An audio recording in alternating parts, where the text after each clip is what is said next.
ಒಂದು ಆರ್ಥಿಕ ಮತ್ತು ಇತರ ಬಿಕ್ಕಟ್ಟುಗಳ ಬಗ್ಗೆ ನಿಮ್ಮ ಗಮನವನ್ನು ಸೆಳೆಯಲಿಕ್ಕೆ ಇಚ್ಛೆಪಡ್ತಾ ಇದ್ದೇನೆ. ಈಗಾಗಲೇ ನಮ್ಮ ಪ್ರಧಾನಮಂತ್ರಿಯವರು ಇಸ್ರೇಲಿಗೆ ಭೇಟಿ ಕೊಟ್ಟು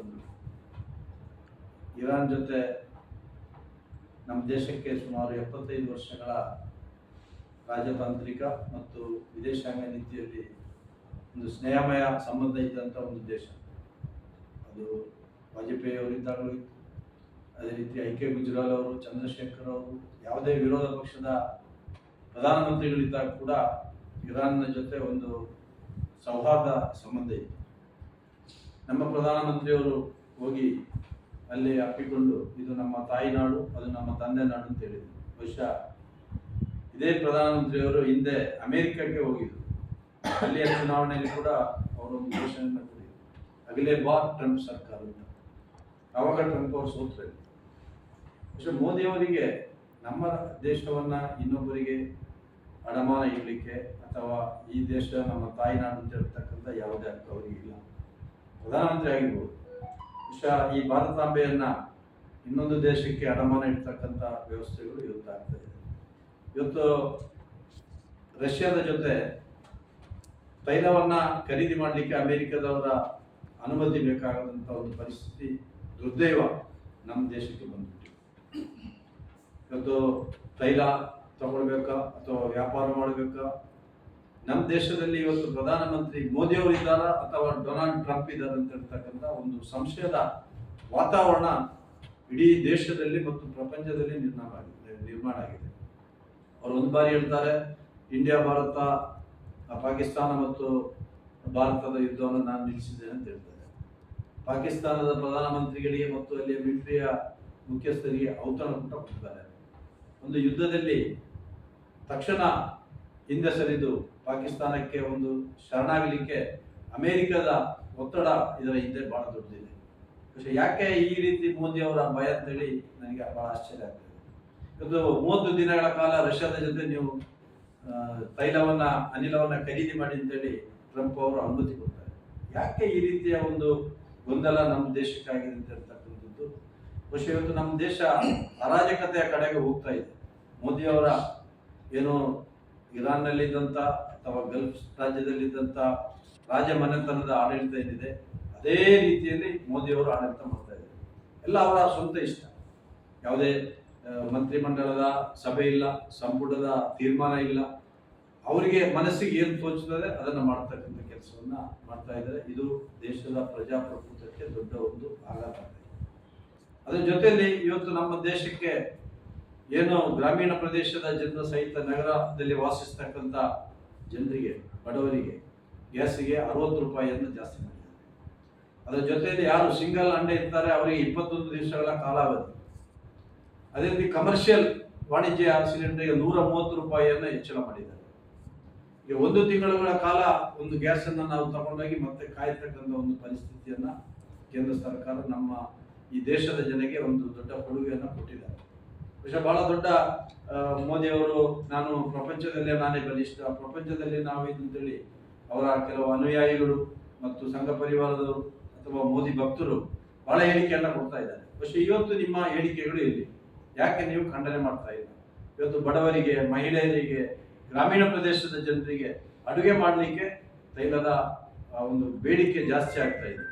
ಇಂತಹ ಒಂದು ಸಂದರ್ಭದಲ್ಲಿ ಅಮೆರಿಕದ ಕೈಗೊಂಬೆಯಾಗಿ ನಮ್ಮ ದೇಶದ ಪ್ರಧಾನಮಂತ್ರಿ ಇರ್ತಾರೆ ಅಂತ ಹೇಳಿದ್ರೆ ಬಹಳ ಬೇಸರದ ಸಂಗತಿ. ಜೊತೆಯಲ್ಲಿ ನನಗೆ ಸಣ್ಣ ಸಂಶಯ ಇದೆ. ವೆನಿಜುಲಾದ ಪ್ರಧಾನಮಂತ್ರಿಯನ್ನ ಅವರು ಅಟ್ಯಾಕ್ ಮಾಡಿ ಅಲ್ಲಿಯ ಅಧ್ಯಕ್ಷರಾದಂಥ ಮೆಂಡ್ರೋ ಅವರನ್ನ ಜೈಲಿಗೆ ಹಾಕಿದ್ದಾರೆ, ಅವರ ಕಸ್ಟಡಿಯಲ್ಲಿ ಇಟ್ಟಿದ್ದಾರೆ. ಆ ಭಯ ಮೋದಿಯವರಿಗೆ ಇದೆ ಅಂತ ಕಾಣ್ತದೆ. ಅಮೆರಿಕದವರು ಮೋದಿಯವರನ್ನ ಅಥವಾ ಭಾರತದ ಮೇಲೆ ಯುದ್ಧ ಮಾಡಿ ಅವರನ್ನ ಒಂದು ಅಧಿಕಾರದಲ್ಲಿ ಇರತಕ್ಕಂಥ ಒಂದು ಕೆಲಸ ಮಾಡುವ ಭಯ ಮೋದಿಯವರಿಗೆ ಕಾಡ್ತಾ ಇದೆ. ಖಂಡಿತವಾಗಿ ಅಂತ ಭಯ ಪಡಬೇಕಾದ ಅಗತ್ಯ ಇಲ್ಲ. ಇವತ್ತು ಇರಾನ್ ಮೇಲೆ ಇರ್ಬೋದು, ಇರಾಕ್ ಮೇಲೆ ಇರ್ಬೋದು, ಅಫ್ಘಾನಿಸ್ತಾನ ಮೇಲೆ ಇರ್ಬೋದು, ಈ ಒಂದು ದಬ್ಬಾಳಿಕೆಯನ್ನು ಮಾಡಿದಂಥ ಅಮೆರಿಕದ ನೀತಿಯನ್ನು ಖಂಡಿಸಬೇಕಾಗ್ತದೆ. ನಮ್ಮ ಪ್ರಧಾನಮಂತ್ರಿಯವರ ನೀತಿ ಕೂಡ ವಿದೇಶಾಂಗ ನೀತಿ ಸರಿ ಇಲ್ಲ. ಇದರ ವಿರುದ್ಧ ರಾಹುಲ್ ಗಾಂಧಿ ಅವರು ಹಲವು ಬಾರಿ ಹೇಳಿಕೆ ಕೊಟ್ಟಾಗ ಅವರನ್ನ ದೇಶ ವಿರೋಧಿ ಅಥವಾ ನಮ್ಮ ದೇಶದ ಮಾನ ಹರಾಜು ಮಾಡ್ತಾರೆ ಅಂತ ಹೇಳಿ. ಇವತ್ತು ಏನು ನಮ್ಮ ಖಮೇನಿಯವರು ಹತ್ಯೆಯಾಗಿ 5 ದಿವಸಗಳ ನಂತರ ಸಂತಾಪವನ್ನು ಸೂಚನೆ ಮಾಡತಕ್ಕಂಥ ಒಂದು ಹೀನಾಯ ಪರಿಸ್ಥಿತಿಗೆ ನಮ್ಮ ದೇಶ ಬಂದಿದ್ರೆ ನಮ್ಮ ದೇಶದ ವಿದೇಶಾಂಗ ಸಚಿವ ಮತ್ತು ಪ್ರಧಾನಮಂತ್ರಿಯವರು ರಾಜೀನಾಮೆ ಕೊಡ್ತಕ್ಕಂಥದ್ದು ಬಹಳ ಒಳ್ಳೆಯದು. ಈ ದೇಶದ ಜನತೆಗೆ, ಈ ದೇಶ ಭಾರತ ಮಾತೆ ಮೇಲೆ ಪ್ರೀತಿ ಇದ್ರೆ ಅದನ್ನು ಅವ್ರು ಮಾಡಬೇಕು. ಅದು ಬಿಟ್ಟು 5 ದಿವಸಗಳ ನಂತರ ಒಂದು ದೇಶದ ಮುಖ್ಯಸ್ಥರನ್ನ ಸಂತಾಪ ಸೂಚನೆ ಮಾಡತಕ್ಕಂಥದ್ದು, ನಿನ್ನೆ ಹೋಗಿ ಅವರು ಸಂತಾಪ ಪುಸ್ತಕಕ್ಕೆ ಸಹಿ ಹಾಕಿ ಬಂದಿದೆ. ಬಹುಶಃ ಇದನ್ನ ಯಾವ ರೀತಿಯ ದೇಶದ ಆಡಳಿತ ಇದು? ಏಕಾಧಿಪತ್ಯನೋ ಅಥವಾ ಚಕ್ರಾಧಿಪತ್ಯನೋ ಒಂದು ಪ್ರಜಾಪ್ರಭುತ್ವ ಆಡಳಿತ ಇದೆ ಅಂತ ಹೇಳ್ತಕ್ಕಂಥ ಸಂಶಯ ನಮಗೆ ಕಾಡ್ತಾ ಇದೆ. ಮತ್ತೊಂದು, ಇವತ್ತು ಮೋದಿ ಅವರ ಆ ಒಂದು ನಡೆಯಿಂದಾಗಿ ಇಡೀ ವಿದೇಶಾಂಗ ಇಲಾಖೆ ಮತ್ತು ಇಡೀ ದೇಶದ ಜನ ನೆಗಪೆಟ್ಟಾಗಿದೆ. ಇವತ್ತು ದುಬೈ ಮೇಲೆ ಅಟ್ಯಾಕ್ ಆಗ್ತಾ ಇದೆ. ನಮ್ಮ ಏನು GCC ರಾಜ್ಯಗಳಲ್ಲಿ ಇರ್ತಕ್ಕಂಥ ಭಾರತೀಯ ಜನರನ್ನ ಕರ್ಕೊಂಡು ಬರ್ತಕ್ಕಂಥ ವ್ಯವಸ್ಥೆ ಮಾಡ್ಲಿಕ್ಕೆ ಕೂಡ ಅವರು ತಯಾರಿಲ್ಲ, ಅಂತ ಅಗತ್ಯ ಇಲ್ಲ ಅಂತ ಹೇಳ್ತಾರೆ. 97ರಲ್ಲಿ ಇರಾಕ್ ಯುದ್ಧ ಆದಾಗ ಅಂದಿನ ವಿದೇಶಾಂಗ ಸಚಿವರಾಗಿದ್ದಂಥ KP ಉನ್ನಿಕೃಷ್ಣನವರು 2.5 ಲಕ್ಷ ಜನರನ್ನ ನಮ್ಮ ದೇಶಕ್ಕೆ ಕರ್ಕೊಂಡು ಬಂದಿದ್ರು. ಇವತ್ತು ನಾವು ತಯಾರಾಗಿರ್ಬೇಕಾಗ್ತದೆ. ನಮ್ಮ ದೇಶದ ಜನ, ಈ ದೇಶದ ಆರ್ಥಿಕತೆಗೆ, ವಿಶೇಷವಾಗಿ ಕರಾವಳಿ ಜಿಲ್ಲೆ ಮತ್ತು ಕೇರಳ ಈ ಭಾಗದಿಂದ ಇರ್ತಕ್ಕಂಥ ಎಲ್ಲ ಕುಟುಂಬಸ್ಥರ ಮನೆಗಳಲ್ಲೂ ಕೂಡ GCC ಕಂಟ್ರಿಯಲ್ಲಿ ಇರ್ತಕ್ಕಂಥ ಜನ ಇದ್ದಾರೆ. ಇವತ್ತು ಅಲ್ಲಿಗೆ ಬಾಂಬ್ ಬೀಳ್ತಾ ಇದೆ, ಅಲ್ಲಿಯ ಜನ ಭಯಭೀತರಾಗಿದ್ದಾರೆ. ಆದರೆ ನಮ್ಮ ಪ್ರಧಾನಮಂತ್ರಿಯವರು ಬೇರೆ ಯಾವುದೋ ಒಂದು ಗುಂಗಿನಲ್ಲಿದ್ದಾರೆ. ಬಹುಶಃ ಇದು ಖಂಡನೀಯ.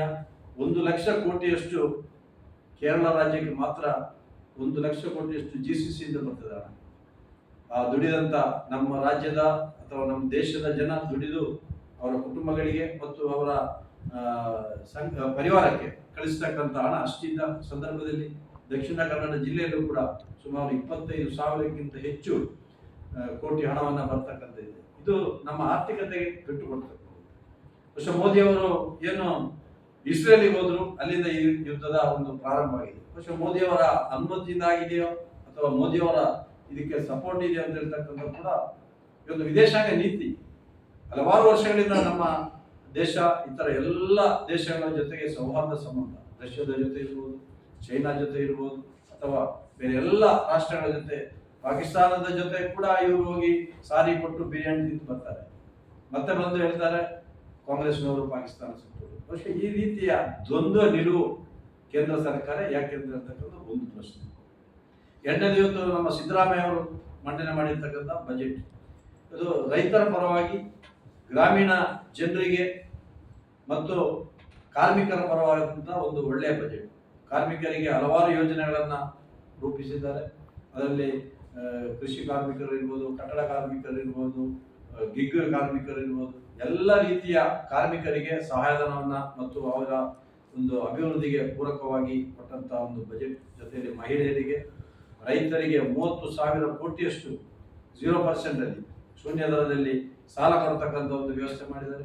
17 ಬಜೆಟ್ ಅನ್ನ ಮಂಡನೆ ಮಾಡಿ ಇಡೀ ದೇಶಕ್ಕೆ ಒಬ್ಬ ಒಳ್ಳೆಯ ಸಮರ್ಥ ನಾಯಕ ಅಂತ ಹೇಳ್ತಕ್ಕಂಥದ್ದು, ಆರ್ಥಿಕ ತಜ್ಞರಾಗಿ ರೂಪುಗೊಂಡಿರ್ತಕ್ಕಂಥ ಸಿದ್ದರಾಮಯ್ಯ ಅವರನ್ನ ಈ ಸಂದರ್ಭದಲ್ಲಿ ನಾವು ಗೌರವಿಸಲೇಬೇಕು, ಅಭಿನಂದಿಸಲೇಬೇಕು. ನಮ್ಮ ಜಿಲ್ಲೆಗೆ ಪ್ರವಾಸೋದ್ಯಮ ಇರ್ಬೋದು, ಮೀನುಗಾರಿಕೆ ಇರ್ಬೋದು, ಮತ್ತೆ ಇತರ ಎಲ್ಲ ಇಲಾಖೆಯಿಂದ ಬರ್ತಕ್ಕಂಥದ್ದು, ಕಾರ್ಮಿಕರು ಇರ್ಬೋದು, ಅಲ್ಪಸಂಖ್ಯಾತರು ಇರ್ಬೋದು, ಬೇರೆ ಬೇರೆ ರೀತಿಯಲ್ಲಿ ಇರ್ತಕ್ಕಂಥ ಜನರಿಗೆ ಸಹಾಯ ಆಗ್ತಕ್ಕಂಥದ್ದು. ಅಲ್ಪಸಂಖ್ಯಾತರ ಮಹಿಳೆಯರಿಗೆ ಒಂದು ಸೊಸೈಟಿಯನ್ನ ಪ್ರಾರಂಭ ಮಾಡತಕ್ಕಂಥ ಒಂದು ಹೆಜ್ಜೆಯನ್ನ ಇಟ್ಟುಕೊಂಡಿದ್ದಾರೆ. ಬ್ರಾಹ್ಮಣ ಸಮುದಾಯದವರಿಗೆ ಒಂದು ನಿಗಮವನ್ನ ಕೂಡ ಮಾಡ್ತಕ್ಕಂಥದ್ದು ಈ ಸಂದರ್ಭದಲ್ಲಿ ಆಗಿದೆ. ಇದನ್ನೆಲ್ಲ ಸ್ವಾಗತವನ್ನ ಮಾಡಿ ಸುಬ್ರಹ್ಮಣ್ಯ ಪ್ರಾಧಿಕಾರ ಮಾಡಿ ಅದನ್ನು ಇನ್ನೂ ಕೂಡ ಹೆಚ್ಚಿನ ರೀತಿಯಲ್ಲಿ ಅಭಿವೃದ್ಧಿ, ಕೊಲ್ಲೂರು ಮತ್ತು ಸುಬ್ರಹ್ಮಣ್ಯ ದೇವಸ್ಥಾನಕ್ಕೆ ಸರ್ಕಾರದಿಂದ ಹೆಚ್ಚು ಅನುದಾನವನ್ನ ಕೊಡ್ತಕ್ಕಂಥ ವ್ಯವಸ್ಥೆ ಕೂಡ ಆಗತಕ್ಕಂಥ ಈ ಸಂದರ್ಭದಲ್ಲಿ ಸರ್ಕಾರದ ಒಳ್ಳೆಯ ಬಜೆಟ್. ವಿರೋಧ ಪಕ್ಷದವರು ಯಾವುದೇ ಒಂದು ಒಳ್ಳೆಯ ಕಾರ್ಯಕ್ರಮವನ್ನು ಸ್ವಾಗತ ಮಾಡುವುದಿಲ್ಲ. ವಿರೋಧ ಪಕ್ಷದವರಿಗೂ ಒಂದು ವಿರೋಧ ಪಕ್ಷದ ಗೌರವ ಅಂತ ಹೇಳ್ತಕ್ಕಂಥ ಇದೆ. ಆ ಗೌರವವನ್ನು ಉಳಿಸಿಕೊಳ್ತಕ್ಕಂಥ ಕೆಲಸವನ್ನು ಅವ್ರು ಮಾಡಬೇಕು. ಅವ್ರು ಒಂದೇ ಹೇಳೋದು, ಟೀಕೆ ಮಾಡೋದು ಮಾತ್ರ. ಯಾರೋ ನಮ್ಮ ತೇಜಸ್ವಿ ಸೂರ್ಯ ಹೇಳ್ತಾ ಇದ್ದಾರೆ, ಇದು ಮುಲ್ಲಾ ಅವರ ಬಜೆಟ್. ಮುಲ್ಲಾ ಅವರು ಈ ದೇಶದ, ಈ ರಾಜ್ಯದ ಪ್ರಜೆಗಳಲ್ಲೂ ಮಹಿಳೆಯರು, ದಲಿತರು, ಹಿಂದುಳಿದ ವರ್ಗ, ಅಲ್ಪಸಂಖ್ಯಾತರು ಎಲ್ಲರಿಗೂ ಕೊಟ್ಟಿದ್ದಾರೆ. ಕೇವಲ ಮುಲ್ಲಾಗಳಿಗೆ ಮಾತ್ರ ಕೊಟ್ಟಿಲ್ಲ, ಎಲ್ಲ ಸಮುದಾಯದವರಿಗೆ, ಬೌದ್ಧ ಧರ್ಮದವರಿಗೆ ಕೊಟ್ಟಿದ್ದಾರೆ, ಕ್ರೈಸ್ತ ಧರ್ಮದವರಿಗೆ ಕೊಟ್ಟಿದ್ದಾರೆ, ಜೈನ ಧರ್ಮದವರಿಗೆ ಕೊಟ್ಟಿದ್ದಾರೆ. ಬಹುಶಃ ಎಲ್ಲ ಸರ್ವ ಜನಾಂಗವನ್ನ ಒಂದು ಒಳ್ಳೆ ರೀತಿಯಲ್ಲಿ ಬಜೆಟ್ ಮಂಡನೆ ಮಾಡಿರ್ತಕ್ಕಂಥ ಸಿದ್ದರಾಮಯ್ಯ ಅವರ ಆ ಒಂದು ಬಜೆಟ್ ಅನ್ನ ಸ್ವಾಗತಿಸ್ತಾ ಇದ್ದೇನೆ. ಬಿಜೆಪಿಯವರು ಕೇಂದ್ರ ಸರ್ಕಾರದಿಂದ ಯಾವುದೇ ಒಂದು ಸಹಾಯಧನ, ಅನುದಾನ ಅಥವಾ ಯೋಜನೆಗಳನ್ನ ತರಲಿಕ್ಕಾಗದೆ ಸಚಿವರಿದ್ದಾರೆ ನಮ್ಮ ಕೇಂದ್ರದಲ್ಲಿ, ಜೋಶಿ ಅವರಿದ್ದಾರೆ, ಇಲ್ಲಿ ಬಂದು ಹೇಳಿಕೊಂಡು ಹೋಗ್ತಾರೆ. ಅಲ್ಲಿ ಮೋದಿ ಎದುರು ತುಟಿ ಮಾಡುದಿಲ್ಲ. ಶೋಭಾ ಕರಂದ್ಲಾಜೆ ಅವರು, ಕುಮಾರಸ್ವಾಮಿ ಅವರು, ಇವರೆಲ್ಲ ನಮ್ಮ ರಾಜ್ಯಕ್ಕೆ ಇವರ ಕೊಡುಗೆಯನ್ನು, ಕೇಂದ್ರದಿಂದ ಬಂದಿರತಕ್ಕಂಥ ದೊಡ್ಡ ದೊಡ್ಡ ಯೋಜನೆಗಳೇನು ಅಂತ ಹೇಳ್ತಕ್ಕಂಥದ್ದು ತಿಳಿಸ್ಲಿ. ಅವರು ನಮ್ಮ ಗ್ಯಾರಂಟಿಗಳನ್ನ ಟೀಕೆ ಮಾಡಿದ್ರು, ಇದು ಕೊಡಕ್ಕಾಗಲ್ಲ ಅಂತ. ಈಗ ಹೇಳ್ತಾ ಇದ್ದಾರೆ ಕೊಟ್ಟು ನಮ್ಮ ಖಜಾನೆಯನ್ನು ಹಾಳು ಮಾಡಿದ್ದಾರೆ, ಅಭಿವೃದ್ಧಿ ಆಗ್ತಾ ಇಲ್ಲ ಅಂತ. ಒಬ್ಬ ಮನೆಗೆ 2,000 ರೂಪಾಯಿ ಬಂದ್ರೆ ಅದು ಅವರ ಅಭಿವೃದ್ಧಿ. ಆ 2,000ದಿಂದ ಇಡೀ ಗ್ರಾಮದ ಅಥವಾ ಜಿಲ್ಲೆಯ ಅಭಿವೃದ್ಧಿ ಆಗ್ತದೆ. ಉಚಿತ ಬಸ್ಸಿನಲ್ಲಿ ಹೋಗುವುದರಿಂದ ಹಣಕಾಸು ಮತ್ತು ಪ್ರವಾಸೋದ್ಯಮ ಇಲಾಖೆಗೆ, ದೇವಸ್ಥಾನಗಳಿಗೆ ಜನ ಜಾಸ್ತಿ ಬರ್ತಾ ಇದ್ದಾರೆ. ಇದನ್ನ ಟೀಕೆ ಮಾಡತಕ್ಕಂಥದ್ದು ಒಂದೇ ಉದ್ದೇಶ ಬಿಜೆಪಿಯವರು. ದಯವಿಟ್ಟು ನೀವು ಟೀಕೆ ಮಾಡುವುದು ನೋಡಿಕೊಂಡು ಮಾಡಿ. ಎಲ್ಲದನ್ನೂ ಟೀಕೆ ಮಾಡುವುದು ಅದೊಂದು ಒಳ್ಳೆಯದಲ್ಲ. ಒಳ್ಳೆಯ ಸಲಹೆಗಳನ್ನು ಕೊಡಿ, ಸರ್ಕಾರಕ್ಕೆ ಒಳ್ಳೆಯ ಸಲಹೆ ಸೂಚನೆಗಳನ್ನ ಕೊಡಿ, ಆರ್ಥಿಕ ನೀತಿಗೆ ಪೂರಕವಾದಂತಹ ಸಲಹೆ ಕೊಡಿ. ಅದು ಯಾವುದು ಕೊಡ್ತಾ ಇಲ್ಲ. ಕಾರ್ಮಿಕರ ಬಗ್ಗೆ ಕೊಡಿ, ಅದು ಇಲ್ಲ. ಕನಿಷ್ಠ ವೇತನದ ಬಗ್ಗೆ ಕೊಡಿ. ಇವತ್ತು ಏನು BMS ಅಂತ ಹೇಳ್ತಕ್ಕಂಥ ಬಿಜೆಪಿಯ ಸಂಘಟನೆಗಳೇ ಕೇಂದ್ರದ ಈ ಒಂದು 4 ಆಕ್ಟ್ಗಳ ವಿರುದ್ಧ ಹೋರಾಟ ಮಾಡ್ತಾ ಇದ್ದಾರೆ. ಬಹುಶಃ ಅವರಿಗೂ ಕೂಡ ಈ ಕೇಂದ್ರ ಸರ್ಕಾರದ ಕಾರ್ಮಿಕ ನೀತಿ ವಿರುದ್ಧ ಅಸಮಾಧಾನ ಇದೆ. ಅದು ಒಳ್ಳೆಯದಲ್ಲ ಅಂತ ಹೇಳ್ತಕ್ಕಂಥ ಮಾತನ್ನ ಅವರು ಹೇಳ್ತಾ ಇದ್ದಾರೆ. ಜೊತೆಯಲ್ಲಿ ಇವತ್ತು ನಮ್ಮ ಸುಳ್ಯಕ್ಕೆ ಆನೆ ಕಾರಿಡಾರ್ ಅನ್ನ ಕೂಡ ಮಂಜೂರು ಮಾಡಿದ್ದಾರೆ. ಅದಕ್ಕೆ ವಿಶೇಷವಾಗಿ ನಮ್ಮ ಸಂಪಾಜೆಯಲ್ಲಿದ್ದಂತಹ ಒಂದು ದೊಡ್ಡ ದುರಂತ ಇತ್ತು 2.5 ವರ್ಷಗಳ ಹಿಂದೆ. ಆ ಸಂದರ್ಭದಲ್ಲಿ ಅಲ್ಲಿಯ ಫಾರೆಸ್ಟ್ ಅಧಿಕಾರಿ ಚಂದ್ರು ಅವರು ನಮ್ಮ ಗ್ರಾಮ ಪಂಚಾಯತಿನ ಅಂದಿನ ಅಧ್ಯಕ್ಷರಾಗಿದ್ದ GK ಹಮೀದ್ ಅವರ ಮುಖಾಂತರ ಒಂದು ಪ್ರಸ್ತಾವನೆಯನ್ನ ಪ್ರಥಮವಾಗಿ ನಾವು ಕೊಟ್ಟಿದ್ದೆವು. ಅವತ್ತು ಇವರೆಲ್ಲ ಇದ್ರು, ನಾವೆಲ್ಲ ಮೆರವಣಿಗೆ ಇದು ಒಂದು ನಿಯೋಗ ಹೋಗಿ ಸನ್ಮಾನ್ಯ ಸಚಿವರಿಗೆ, ಈಶ್ವರ್ ಖಂಡ್ರೆ ಅವರಿಗೆ, ಮುಖ್ಯಮಂತ್ರಿಯವರಿಗೆ ಅರ್ಜಿ ಕೊಟ್ಟು, ಮತ್ತೆ ಎಲ್ಲ UT ಖಾದರ್ ಸಾಹೇಬರು, ದಿನೇಶ್ ಗುಂಡೂರಾವ್ ಅವರು ಎಲ್ಲ ನಮ್ಮ ಪಕ್ಷದ, ನಮ್ಮ ಸರ್ಕಾರದ ಮುಖ್ಯಸ್ಥರು ಇದರ ಹಿಂದೆ ಶ್ರಮವನ್ನು ವಹಿಸಿದ್ದಾರೆ. ಇವತ್ತು ಸರ್ಕಾರ ಅದನ್ನ ಅನುಷ್ಠಾನಗೊಳಿಸಿದೆ. ಈ ಸಂದರ್ಭದಲ್ಲಿ ಸರ್ಕಾರವನ್ನ ಅಭಿನಂದಿಸುತ್ತಾ, ಮುಂದೆ ಕೂಡ ಏನು ಮಾನವ ಪ್ರಾಣಿ ಸಂಘರ್ಷವನ್ನ ತಡೆಗಟ್ಟುವಲ್ಲಿ ಒಳ್ಳೆಯ ರೀತಿಯ ಕೆಲಸ ಕಾರ್ಯಗಳನ್ನ ಸನ್ಮಾನ್ಯ ಅರಣ್ಯ ಸಚಿವರ ನೇತೃತ್ವದಲ್ಲಿ, ಮುಖ್ಯಮಂತ್ರಿಯವರ ನಿರ್ದೇಶನದಂತೆ ಮತ್ತು ನಾವೆಲ್ಲ ಅದರ ಪರವಾಗಿ ಹೋರಾಟ ಮಾಡ್ತಾ ಇದ್ದೇವೆ ಅಂತ ಹೇಳ್ತಕ್ಕಂಥ ಮಾತನ್ನ ಈ ಸಂದರ್ಭದಲ್ಲಿ ಹೇಳ್ತಾ ಇದ್ದೇವೆ.